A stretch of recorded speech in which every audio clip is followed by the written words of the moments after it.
The edge of the world beneath the Ursa Major.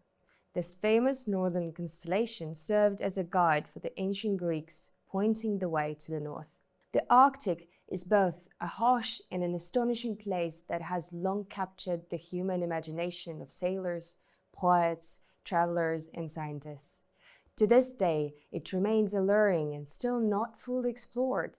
In recent years, we have witnessed the Arctic becoming increasingly integrated into the global economy, thanks to its resource potential and the development of new international transport corridors. Today, we will explore this remarkable region and learn about the contribution that the State Atomic Energy Corporation Rosatom is making to its development.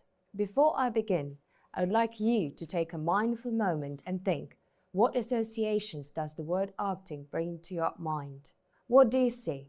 Most likely, polar bears, ice, snow, and cold have just appeared before your eyes. Am I right?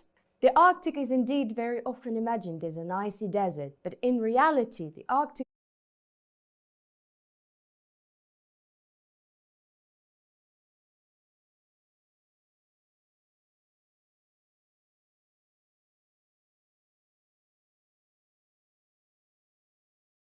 is a vast, economically strong region with a population of around 4 million people. Its territory includes the fringes of North America and Eurasia, the Arctic Ocean with its islands, and the adjacent parts of the Atlantic and Pacific Oceans. The total area of the Arctic is more than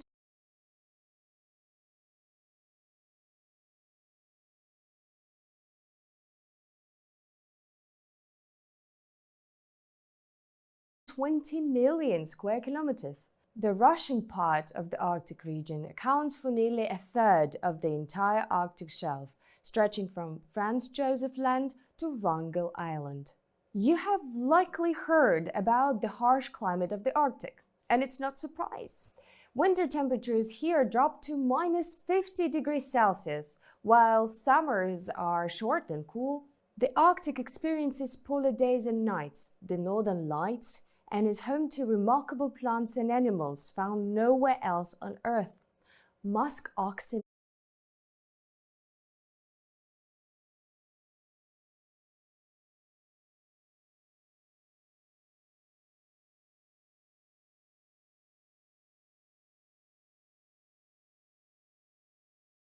bighorn sheep, polar bears, killer whales, and beluga whales. Furthermore, the Arctic shapes the climate of the entire planet, acting as a natural air conditioner and preventing the continents from overheating. Thanks to the diversity of minerals found beneath the soil of the Arctic, the region is often called the world's freezer. The Arctic landscape is filled with rich deposits of natural resources, many of which are critical for the transition to renewable energy, ensuring a clean future for the planet and generations to come. These include, for example, lithium, nickel, cobalt, manganese, and graphite, essential for energy storage systems, metallurgical silicon for microchips, and rare earth metals for electric vehicles and wind turbines. In addition, the Arctic holds lots of other valuable resources, from construction materials such as sand, gravel, and crushed stone to precious stones such as diamonds and rubies. It is fair to say that today, not only global economic development, but also the planet's energy security would be unimaginable without the Arctic valuable resources. For Russia, the Arctic zone makes up nearly 1/3 of its territory. To be precise, 28%. The geography itself, including the country's unique territorial expanse, has historically pushed Russia northward, overcoming natural challenges. So how did people learn about the existence of the Arctic? As early as the 11th century, the Pomors, one of the oldest ethnic communities in Northern Europe, living on the northwestern shores of Russia, were exploring the northern seas, hunting, and establishing the first trade routes. In the 18th century, the Great Northern Expedition, led by Vitus Bering and Simon Chelyuskin, created a map of the Arctic coast of Russia for the first time. In the 20th century, the USSR made a breakthrough, building the world's first nuclear-powered icebreaker, completing through voyages along the Northern Sea Route and launching drifting stations such as North Pole 1. Today, Russia continues to study the Arctic using satellites, underwater drones, and new scientific stations, helping to unlock the region's socio-economic potential. From the poles to high technology, the Arctic remains a territory of discovery. What is the NSR and why is it important? The Northern Sea Route runs along the coastline of Russia through the seas of the Arctic Ocean. It is one of the most discussed projects in the context of global logistics. It is the shortest sea route between Europe and Asia, with a length of about 5,600 kilometers. The history of Russian exploration of the Northern Sea Route spans more than 500 years and begins with the earliest voyages of the Pomors through these waters, as mentioned earlier. Building on their experience, in 1525, the Russian diplomat Dmitry Gerasimov proposed the practical use of this route and created the first project of the Northern Sea Route, as well as the first map of the coasts of the Arctic Ocean and Muscovy.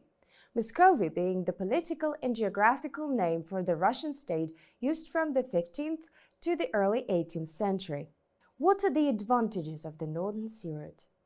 The NSR has numerous advantages. In particular, it is the shortest sea route between Europe and Asia. By significantly reducing the distance between Asia to Europe, the NSR helps carriers optimize cargo transportation costs while allowing us to receive goods as quickly as possible. The NSR runs only within Russian borders, which ensures complete stability and predictability of cargo flows. This route has global significance, reducing congestion in the world's logistics system. The NSR also helps relieve currently overcrowded transport channels, avoiding queues and accidents. When passing through the Northern Sea Route, there is also no risk of piracy, making the NSR a safe and efficient addition to existing shipping routes.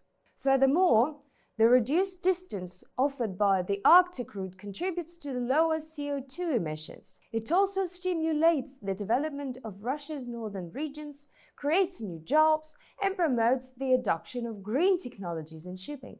The Northern Sea Route is the transport artery of the future, connecting the economies of Europe and Asia through the Russian Arctic.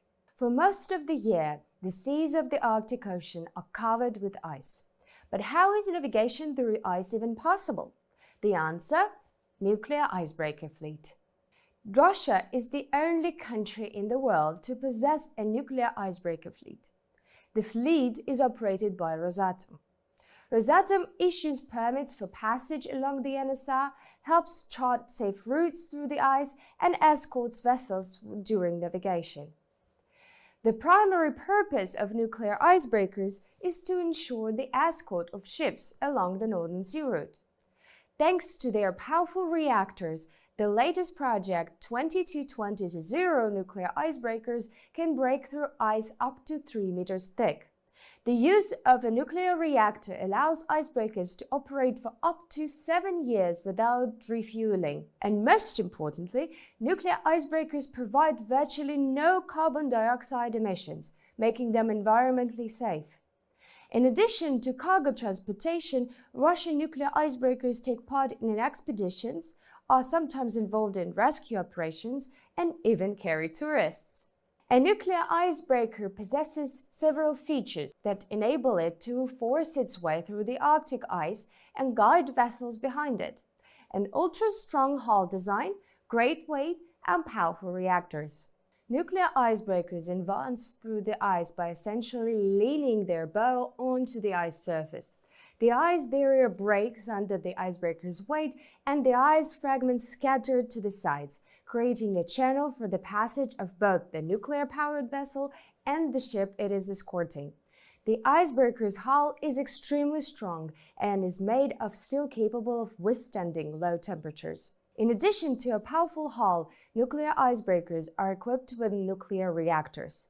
To put it simply, its working principle can be described as follows. The nuclear reactor produces steam. The steam drives turbines connected to generators that produce electricity. The electricity, in turn, drives the propellers. It is important to note that the operation of a nuclear icebreaker does not cause atmospheric heating or heating of seawater. The energy of a nuclear icebreaker is directly solely at breaking the ice. As of today, the nuclear icebreaker fleet consists of 8 nuclear icebreakers, with another 4 at various stages of construction. As I have already mentioned, nuclear icebreakers have 3 main advantages: efficiency, safety, and autonomy. The crew of the most modern Project 2220 nuclear icebreaker is about 50 people. To ensure the crew's comfort during voyages, the newest icebreakers even have a swimming pool, a gym, and a cinema. They are truly floating mini-cities. Now, I invite you to look at the journey that our icebreakers have made and draw inspiration from their path. We will look at 3 projects that symbolize past, present, and future. December 3rd, 1959 is considered the birth date of the nuclear icebreaker fleet. On that day, the flag was raised on the world's first nuclear-powered icebreaker, Lenin. This event gave rise to the nuclear icebreaker fleet development and unlocked the transportation potential of the Northern Sea route. The 8 nuclear icebreakers in Russia's fleet have incorporated and multiplied all the advantages of the world's first nuclear icebreaker. The icebreaker Lenin had a power output of 44,000 horsepower, significantly higher than its predecessors, the diesel-powered icebreakers. I would like to ask you to remember this number because we will need it later. At the same time, Lenin's fuel consumption was very low. While a vessel powered by diesel fuel had only enough supplies for a month, the nuclear-powered Lenin could operate on average up to 4 years without refueling. Lenin operated for 30 years and escorted 3,741 vessels. Today, you can see the founder of the nuclear icebreaker fleet at the seaport of Murmansk, where it serves as a museum. Now, I would like to move to the present and introduce you to the newest and most powerful icebreakers of 2220 project. They already have a power output over 81,000 horsepower. Do you remember the number I asked you to recall from the previous slide? The icebreaker Lenin had about 40,000 horsepower, so modern icebreakers are already twice as powerful. In addition to being able to break through ice up to 3 meters thick and create a channel through ice up to 4 meters wide, these icebreakers are universal. The use of variable draft allows icebreakers of this design to operate equally, effectively both in open seas and in shallow waters at the mouths of polar rivers. Finally, we move to the project that represents the future of Arctic development, Project Rossiya, which will have a power output over 160,000 horsepower, twice that of the most powerful modern icebreaker. It will be capable of breaking through ice up to 4 meters thick and creating channel through ice 50 meters wide. The Rossiya-class nuclear icebreaker is the flagship of the future Arctic fleet, representing a true technological breakthrough in the exploration of the Arctic. Let us summarize. First, the Arctic is one of the most interesting and promising regions on Earth for exploration. It is where technologies and innovations that shape the future of the entire world are born. Second, the Northern Sea route, the shortest transport route connecting Europe and Asia, running through the seas of the Arctic Ocean, is confidently becoming part of global logistics. Third, safe and efficient navigation in northern seas is made possible by nuclear icebreakers, and Russia possesses unique technologies and experience in operating in the far north. If you, like me, can't wait to experience the Arctic beauty we have talked so much about, I invite you to join me in watching a short video at the conclusion of our excursion.